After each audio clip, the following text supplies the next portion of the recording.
I swore to show courage according to my Rajput pride and fulfill my last wish. As faced adversity, she wiped her tears and stood firm. In the dim light of dawn, her silhouette cast long shadows across the dusty courtyard. Her eyes, fierce with the resolve born of countless challenges, scanned the horizon. She knew the path ahead was fraught with peril, but her spirit remained unyielded. She solemnly promised, "Should misfortune befall us, I will ensure you rest in the royal graveyard, fulfilling your wishes with honor." Her voice, though soft, carried the weight of her commitment. It echoed against the ancient stone walls that had witnessed generations of loyalty and bravery. The air around her seemed to thrum with the power of her vow. Her determination was unmistakable as she spoke, her resolve as clear as the dawn. The early morning light bathed her in a golden glow, accentuating the steel in her gaze and the firm set of her jaw. She turned her face towards the wind, letting it whip her long hair back like a banner of defiance. The elements themselves appeared to acknowledge her fortitude, as the breeze brought whispers of approval from the ancestors who had once walked these lands. Her friends and family gathered around, their faces a mixture of awe and worry. They knew the gravity of the promise she had made. They understood that the journey she was about to undertake could very well be a one-way trip. Yet in her eyes they saw no hesitation, only the calm certainty of a leader who had made peace with her choices. She prepared for the journey with meticulous care. Each item she packed carried significance: a sword passed down through generations, a shield emblazoned with the crest of her house, and a cloak that had been her mother's. These were not merely tools for survival but symbols of her heritage and tokens of her family's love and blessings. As the day of departure arrived, the whole community came together to see her off. They came together to see her off. The air was filled with the scent of incense and the sound of prayers. Elders anointed her forehead with sacred oils, and children garlanded her with marigolds. It was a farewell befitting a hero, filled with both celebration and sorrow. With her horse saddled and her heart steady, she mounted and looked back one last time. Her eyes swept over the faces in the crowd, imprinting forward, the clatter of hooves sounding like a drumbeat of valor. The journey was long and arduous. She crossed barren landscapes, navigated treacherous passes, and faced adversaries who underestimated her strength. Each obstacle she overcame added to her legend, and word of her quest spread across the lands. Songs were sung of the woman who rode like the wind, whose courage was as vast as the desert, and whose loyalty was as deep as the ocean. Many moons passed, and though her body grew weary, her spirit never faltered. She knew that each step brought her closer to fulfilling the solemn vow she had made. And with each evening's setting sun, she would look to the stars, finding in them the same steadfast light that guided her resolve. But the next day, Doan Sahab called me and Wasim, saying, "This child's leadership was appointed by the principal, and his intentions are pure. He has accepted the responsibility of taking care of the world." His voice had a solemn timbre that hinted at the gravity of our upcoming adventure. We were not merely going on a field trip, it was, as he put it, a voyage through the annals of time, a chance to witness the echoes of our forebears. We gathered our essentials and met Dewan Sahab at dawn. The sky was brushed with strokes of crimson and gold, promising a day of revelations. Our destination was enshrouded in mystery as Dewan Sahab, a man of dramatic flair, had refused to disclose any details beforehand. We traveled east for hours, the landscape shifting from the bustling cityscape to serene pastoral lands, and finally to the arid stretches that heralded historic territories. Upon arrival, the sight that greeted us was breathtaking. Ruins from an era gone by stood proudly against the test of time, their beauty undiminished by their dilapidation. It was here, Dewan Sahab explained, that Emperor Aurangzeb, the formidable ruler known for his strict governance and religious zeal, had once confined his own brother in a struggle for power that was as much personal as it was political. As we treaded carefully on the uneven ground, our guide for the day, an elderly caretaker named Karim, joined us.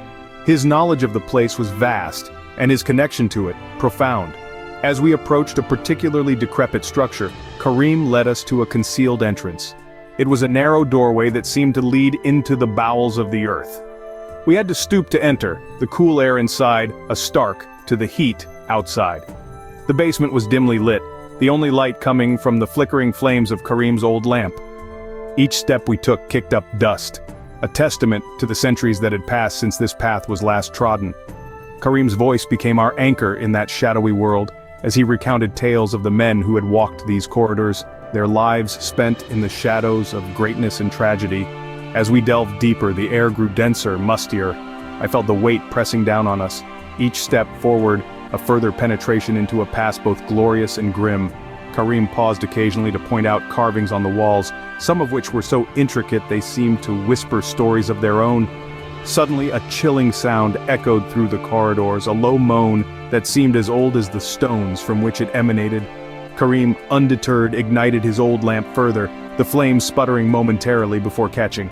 The light flared, casting our shadows against the ancient walls and illuminating the ceiling above us. It was a breathtaking sight. The ceiling was adorned with carvings so detailed and exquisite that they seemed to be alive. Suspended eerily from it were figures, 4 to 5 men, crafted with such skill they appeared to be guardians of the past, each one a custodian of secrets and stories. Karim murmured reverently about these figures, their purposes lost to time, yet their presence a stark reminder of the legacy that lingered in these hidden depths.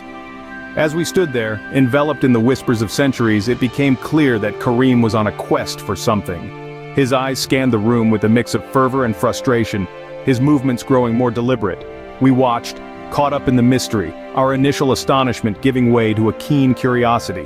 What was this elusive thing that had brought us to this forgotten place? We were shocked and realized the caretaker was searching for something.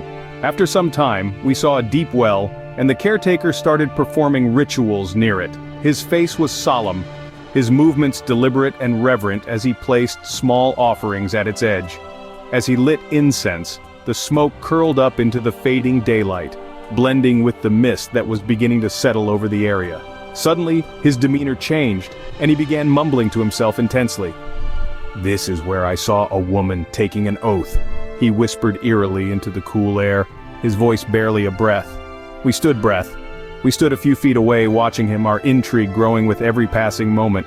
It became clear that this caretaker wasn't just a guardian of this ancient site, but deeply tied to its mysteries and legends.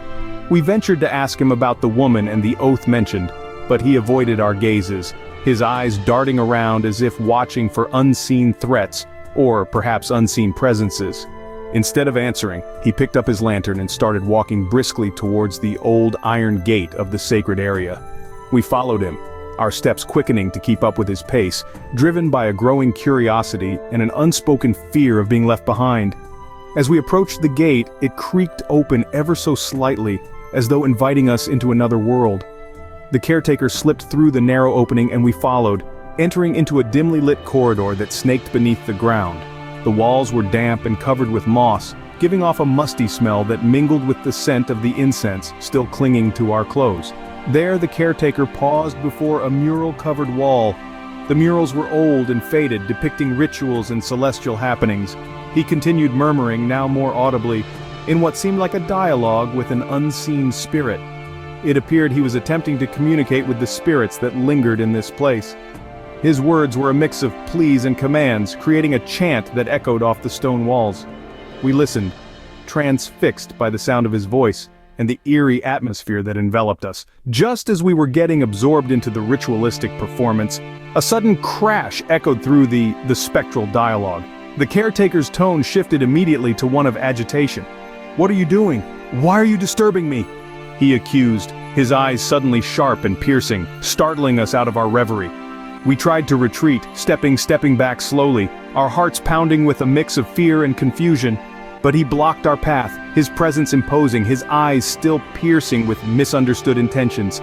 Hastily we explained our innocent curiosity about the historical site, our voices faltering under his intense gaze. We mentioned our fascination with the legends of the place, hoping to calm his nerves and alleviate the tension. Just then, a thunderous rumble from a passing train vibrated through the walls, the sound so loud that it seemed to shake the very ground beneath our feet. The vibration brought a sudden change in the atmosphere. The caretaker's demeanor softened, his body relaxing as the last echoes of the train faded into the distance.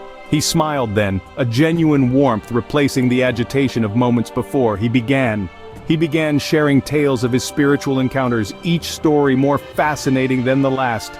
We listened, now truly captivated, our earlier fears forgotten. We were surprised, realizing the caretaker had a deeper connection with the place and its